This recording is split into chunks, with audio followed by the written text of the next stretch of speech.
नमस्कार, जय हिंद। स्टडी भारत में आपका स्वागत है। इस वीडियो में हम बात करने वाले हैं 19, 20, 21 और 22 जून के ऑल शिफ्ट एनालिसिस के बारे में। एक ही वीडियो में सारे एनालिसिस करेंगे। अगर आप हमारे स्टडी भारत यूट्यूब चैनल पर नए हैं तो अभी सब्सक्राइब करिए, साथ में बेल आइकन प्रेस करिए, जिससे आपको डेली नोटिफिकेशन मिलता रहेगा हर वीडियो का। और अगर आपको इसका पीडीएफ चाहिए वो आपको मिलेगा हमारे टेलीग्राम चैनल पे, लिंक आपको डिस्क्रिप्शन में मिल जाएगा, तो आप जल्दी से ज्वाइन कर सकते हैं। अगर आपको यूजीसी नेट दिसंबर 2023 की सबसे बेस्ट तैयारी करनी है और सबसे बेस्ट नोट्स चाहिए तो आप वो ले सकते हैं पीडीएफ में 5 मिनट के अंदर पेपर 1 पेपर 2 के लिए। इस नोट्स की खासियत ये है कि आपको ना तो कोई बुक पढ़नी है ना ही कोई नोट्स बनाने हैं। इसमें जो हम आपको देंगे उससे पूरा सिलेबस कवर हो जाएगा। पेपर 1 के पीडीएफ नोट्स की कॉस्ट ओनली 750 रुपीज़ और पेपर 2 के जो पीडीएफ नोट्स हैं उसकी कॉस्ट है 1500 रुपये। इसमें पूरा कंप्लीट कोर्स दिया जाएगा आपके व्हाट्सएप पे। तो आपको हमें इस नंबर पे कांटेक्ट व्हाट्सएप करना है, आपको लिखना है बेस्ट पीडीएफ नोट्स, आपको पूरी जानकारी यहाँ पे मिल जाएगी। स्टार्ट करते हैं। देखिए मेमोरी से क्वेश्चन था। अब देखिए मेमोरी से क्वेश्चन था, वो कैसा क्वेश्चन था ये तो नहीं पता, लेकिन मेमोरी से था। अब मेमोरी होती क्या है, देखिए मेमोरी जो है, memory also known as random access memory, यानी कि देखिए मेमोरी को रैम बोलते हैं। ठीक है, मेमोरी देखिए दो तरह की होती है, एक होती है वॉलेटाइल, एक होती है नॉन वॉलेटाइल, है ना। एक रैम होती है, एक रोम होती है। रैम जैसे आप मोबाइल खरीदने जाते हैं, होता है ना मोबाइल लैपटॉप में कि 2 GB मेमोरी है, 4 GB मेमोरी है, रैम है ना, 1 TB हार्ड डिस्क है, ऐसे करके। जो वो रैम होती है जिसमें आपकी एप्लीकेशन स्टोर होती है वो होती है रैम, ये होती है random access memory. Is a PC component that store data while computer run. जब देखिए कंप्यूटर रन करता है, आपका मोबाइल रन करता है, लैपटॉप रन करता है, कंप्यूटर रन करता है, तो उसमें जो डाटा स्टोर होता है वो रैम के अंदर होता है। नेक्स्ट देखिए मेलवेयर। देखिए मेलवेयर का क्वेश्चन ये हर एक शिफ्ट में आया था। ठीक है, आपको मैं चारों शिफ्ट के यहाँ पे मिक्स क्वेश्चन दे रहा हूँ। यहाँ पे देखिए मेलवेयर क्या है। Malware is a catch all term for any type of malicious software design to harm और एक्सप्लॉइट एनी प्रोग्राम डिवाइस। ठीक है, यहाँ पे क्या है कि देखिए जो आपका मेलवेयर है वो एक तरह से क्या है, देखिए मेलवेयर क्या है कि एक तरह से आपका सॉफ्टवेयर होता है जिससे क्या है कि जो आपका जो कंप्यूटर है उसका जो प्रोग्राम है वो क्या है, वो हार्म हो जाता है, एक्सप्लॉइट हो जाता है। मेलवेयर एक तरह से हम वायरस कह सकते हैं। देखिए वायरस अलग होता है, मेलवेयर अलग होता है, लेकिन मेलवेयर क्या होता है कि जब आपके कंप्यूटर के अंदर आ जाता है तो उससे क्या होता है कि जो आपका डाटा है, वो जो आपका प्रोग्राम है वो सब कुछ यहाँ पे हार्म हो जाता है, एक्सप्लॉइट हो जाता है। यहाँ पे नेक्स्ट क्वेश्चन है कुकी। अब देखिए कुकी क्या है, कंप्यूटर होता है ना, कैच हो गया, कुकी हो गया, वो क्या है। देखिए cookie is a information that a website puts on a user computer.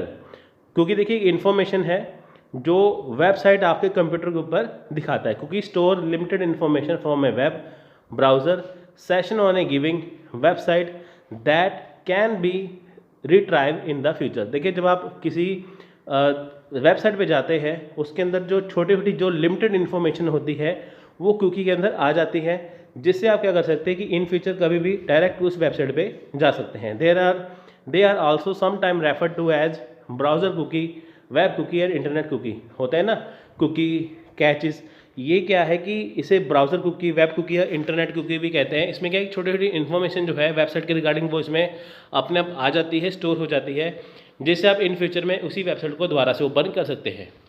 Next देखिए लर्निंग मैनेजमेंट सिस्टम से एक क्वेश्चन था, LMS।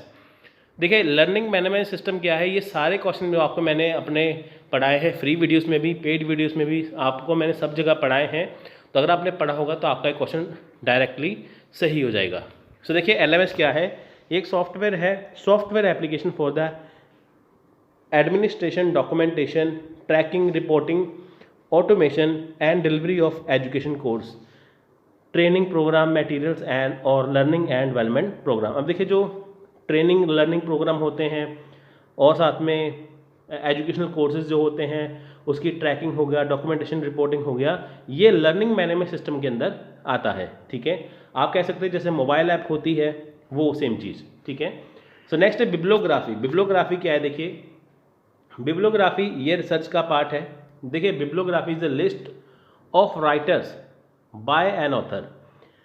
such as the lengthy bibliography of Joyce Carol Oates or list of writing someone used in a project like bibliography at the end of a research paper। देखिए जब research paper होता है, ठीक है, जब research paper का and हो जाता है, मैं आपको एक सिंपल सी चीज़ बताता हूँ। जब आप विकिपीडिया पे जाते हैं, कोई भी इंफॉर्मेशन देखते हैं, वहाँ पे नीचे रेफरेंस दिया होता है हर एक राइटर का, है ना, वो बिब्लियोग्राफी के टाइप है। जैसे रिसर्च अगर किसी ने की है तो रिसर्च के एंड में, रिसर्च पेपर के एंड में क्या है कि बिब्लियोग्राफी दी जाती है, राइटर का वहाँ पे रेफरेंस दिया जाता है, राइटर की लिस्ट दी जाती है, उसे बोलते हैं बिब्लियोग्राफी। सो नेक्स्ट है एमएस एक्सेल। अब देखिए एमएस एक्सेल का फिर से क्वेश्चन रिपीट हुआ था। एमएस एक्सेल क्या है? देखिए एमएस ऑफिस होता है हमारे कंप्यूटर के अंदर। एमएस ऑफिस के अंदर की तीन चीज़ें होती हैं, एक होती हैं एमएस वर्ड, एक होता है पावर पॉइंट, एक होता है एमएस एक्सेल, ठीक है। सो एमएस एक्सेल का काम क्या है कि डाटा को कैलकुलेट करना स्प्रेडशीट के अंदर। जैसे आपकी रिपोर्ट कार्ड होती है ना, रिपोर्ट कार्ड होगी, कंपनी का कुछ भी काम हो गया, है ना, वो सारा कुछ स्प्रेडशीट के अंदर रहता है। जैसे मान लीजिए कि किसी को बिल भेजना है, इनवॉइस भेजनी है, वो सारी एमएस एक्सेल के अंदर जनरेट होती है, ठीक है। सो नेक्स्ट होती है, नेक्स्ट क्वेश्चन है कंप्यूटर मेमोरी। अब देखिए कंप्यूटर मेमोरी क्या है? अब देखिए ओनली मेमोरी था ना क्वेश्चन, अभी कंप्यूटर मेमोरी का था। Computer memory is the storage space in the computer where data is to be processed and instruction required for processing are store. अब देखिए कंप्यूटर मेमोरी क्या है? एक स्टोरेज स्पेस है कंप्यूटर के अंदर जिसमें आप डाटा स्टोर कर सकते हैं। इसमें रैम और रोम दोनों आ जाती हैं। नेक्स्ट है रिसर्च वेरिएबल। रिसर्च वेरिएबल क्या है? वेरिएबल होते हैं चर जो आपस में क्या है, वेरी करते हैं। In research variable are any characteristics that can take on different value such as height, age, temperature और टेस्ट स्कोर। अब देखिए रिसर्च वेरिएबल क्या है जिसमें डिफरेंट वैल्यू होती है, जैसे हाइट हो गया, एज हो गया, टेम्परेचर हो गया, टेस्ट हो गया। इनकी अब देखिए आपने रिसर्च की है, वहाँ पे क्या है कि आपने बच्चों को, बूढ़ों को, जवान को और साथ में जो मिडिल एज के हैं उनको यहाँ पे रखा है। तो जाहिर सी बात है बच्चों की एज डिफरेंट होगी, बड़ों की अलग होगी, बूढ़ों की अलग होगी, है ना, ऐसे करके। तो यहाँ पे एज डिफरेंट होगी, हाइट डिफरेंट होगी, है ना, वो चीज़ें। रिसर्चर ऑफ्टन मैनिपुलेट और measure independent and dependent variable in study to test cause and effect relationship. अब देखिए रिसर्चर के पास जब डाटा आता है जिसमें रिसर्च वेरिएबल होते हैं वो अलग अलग होते हैं, लेकिन वो क्या है कि उसमें देखता है कि डिपेंडेंट वेरिएबल कौन से हैं और इंडिपेंडेंट कौन से हैं, ठीक है। डिपेंडेंट वेरिएबल होते हैं जो डिपेंड करते हैं और इंडिपेंडेंट होते हैं जो आज़ाद होते हैं। इसके बारे में देखिए मैंने डिटेल वीडियो बनाया है, आप वो भी जाके चेक कर सकते हैं। यहाँ पे आपस में रिलेशनशिप दिखता है कि आपस में किसमें कोई रिलेशनशिप है, कॉज इफेक्ट है, तो उसे बोलते हैं रिसर्च वेरिएबल। नेक्स्ट क्वेश्चन है बायोडाइवर्सिटी। देखिए हमारे पास तीन चीज़ें होती हैं, एक होती है लिथोस्फीयर, एक होती है एटमॉस्फेयर, एक होता है हाइड्रोस्फीयर, ठीक है। लिथोस्फीयर में अंदर की क्या होता है, मतलब कि धरती पे रहने वाले, एटमॉस्फेयर आकाश में उड़ने वाले पंछी, और हाइड्रोस्फीयर पानी में रहने वाले, ठीक है। यहाँ पे तीन तरह के प्राणी हैं, लिथोस्फीयर, हाइड्रोस्फीयर और एटमॉस्फेयर। अब तीनों को मिला दे तो क्या बनेगा, बायोस्फीयर या बायोडाइवर्सिटी, ठीक है। देखिए बायोडाइवर्सिटी क्या है, ये डिफरेंट काइंड है। यहाँ पे क्या है बायोडाइवर्सिटी में, जैसे हम रहते हैं, हमारे आसपास प्लांट हैं, एनिमल है, फंगी है जिसे फंजाई भी कहते हैं, माइक्रो ऑर्गेनिज्म है जिसे हम अपनी नंगी आंखों से नहीं देख सकते, है ना, हम अपनी आंखों से देख नहीं सकते, हमें क्या है सूक्ष्मदर्शी से या लेंस से देखना पड़ता है, वो भी हमारे आसपास नेचुरल वर्ल्ड में रहते हैं। तो सभी मिलजुल के रहते हैं, इनको कहते हैं बायोडाइवर्सिटी, ठीक है। बायो का मतलब होता है जैव, ठीक है, जो सांस लेते हैं। नेक्स्ट है रिसर्च प्रोसेस। अब देखिए रिसर्च के प्रोसेस क्या है। देखिए रिसर्च का प्रोसेस स्टार्ट करना है, पहले आपको चूज़ योर टॉपिक, आपको टॉपिक चूज़ करना है। स्टेप 2 में आएगा आइडेंटिफाई ए प्रॉब्लम, आपको प्रॉब्लम देखनी है। फॉर्मुलेट रिसर्च क्वेश्चन, ये तीसरा स्टेप है। स्टेप 4 है क्रिएट ए रिसर्च डिज़ाइन, और 5वां है राइट रिसर्च प्रपोजल। ये आपके रिसर्च के प्रोसेस हैं। बहुत तरह के रिसर्च प्रोसेस होते हैं, 7 तरह के, 8 तरह के, 10 तरह के, लेकिन ये बेसिक हैं। नेक्स्ट है देखिए अंडरस्टैंडिंग, ठीक है। नेक्स्ट है अंडरस्टैंडिंग लेवल स्टेप। अब देखिए आपको क्वेश्चन आया था अंडरस्टैंडिंग लेवल के स्टेप्स बताइए क्या है। अब देखिए पहली बात तो अंडरस्टैंडिंग जो लेवल है वो मॉरिसन ने दिया है, ठीक है। इसमें जो स्टेप है वो क्या है, एक्सप्लोरेशन। जब आप अंडरस्टैंड करते हैं, जब स्टूडेंट अंडरस्टैंड करता है वो एक्सप्लोर करता है। प्रेजेंटेशन हो गया, एजिमुलेशन हो गया, ऑर्गेनाइजेशन हो गया और रिसिचुएशन हो गया, ये इसके स्टेप है। नेक्स्ट है रैम। देखिए रैम का फिर से क्वेश्चन रिपीट हुआ। रैम क्या है, रैंडम एक्सेस मेमोरी। ये वॉलेटाइल मेमोरी है जिसमें क्या है, टेम्पररी फाइल अपने आप स्टोर होती है। नेक्स्ट है ग्रीन हाउस गैसेज से क्वेश्चन था। देखिए ये पीपल डेवलपमेंट एनवायरनमेंट का क्वेश्चन है। उनका एक दायरा है पीपल डेवलपमेंट एनवायरनमेंट का, या तो वो पॉल्यूशन से क्वेश्चन पूछेंगे, या गैसेज से पूछेंगे, या वो एग्रीमेंट से क्वेश्चन पूछेंगे, ठीक है। तो इन्हीं 3 चैप्टर में से क्वेश्चन आया है हर एक शिफ्ट में।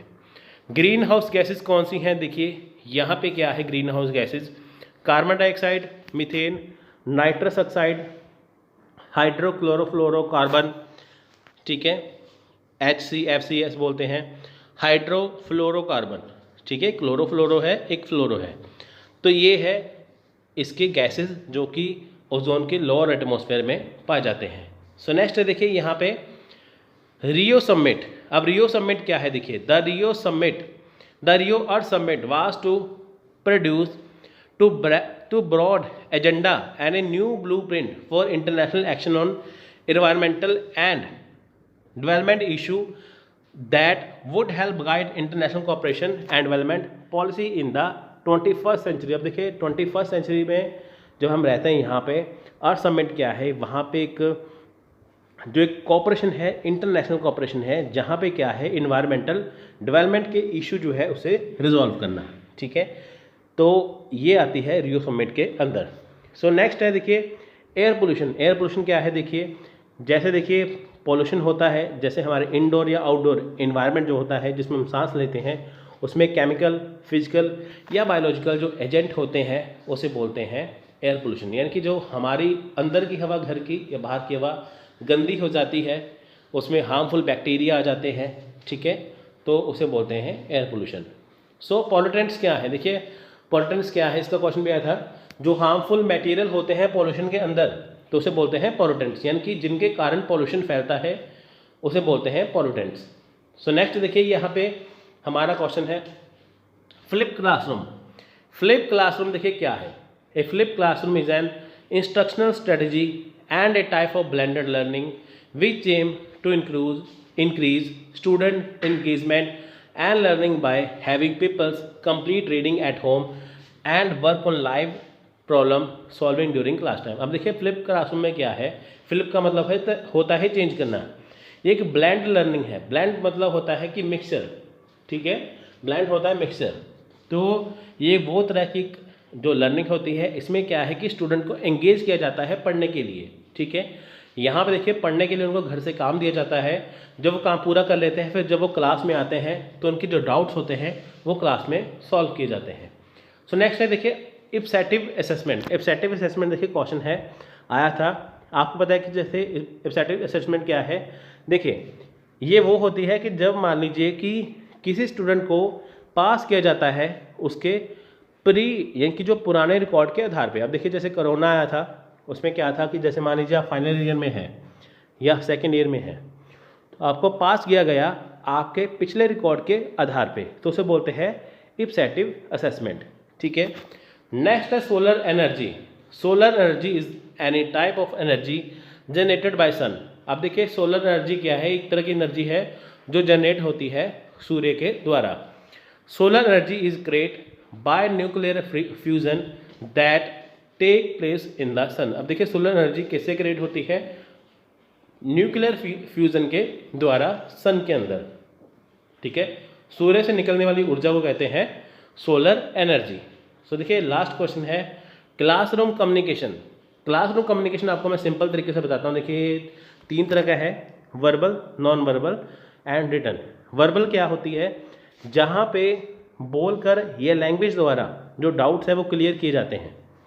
और नॉन वर्बल क्या होता है कि जहाँ पे इशारों के साथ, हाथों के इशारों के साथ जो है वो आपको समझाया जाता है। टीचर बच्चों को हाथों के इशारे से समझाते हैं, ठीक है, एक्सप्रेशन के द्वारा। मतलब रिटन होता है कि लिखकर समझाना, इसमें बोलना नहीं है, सिर्फ लिखना, तो होता है क्लासरूम कम्युनिकेशन। देखिए यहाँ पे क्लासरूम कम्युनिकेशन में 2 चीज़ जरूरी है, स्टूडेंट और टीचर, ठीक है।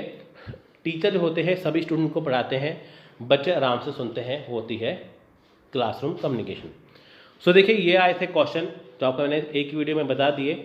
अगर आपको वीडियो अच्छी लगी है लाइक करिए, शेयर करिए, चैनल को सब्सक्राइब करना मत भूलिए। अगर आप हमारे यूट्यूब चैनल पर नए हैं तो भी सब्सक्राइब कर लीजिए और फ्री टेलीग्राम चैनल ज्वाइन कर लीजिए। हम जल्द ही फ्री कोर्स भी स्टार्ट करेंगे अपने नए सेशन के लिए। सो आप तब तक हमारे साथ बने रहिए, सो आपको नोटिफिकेशन मिल जाएगी। सो टेक केयर, जय हिंद, जय भारत।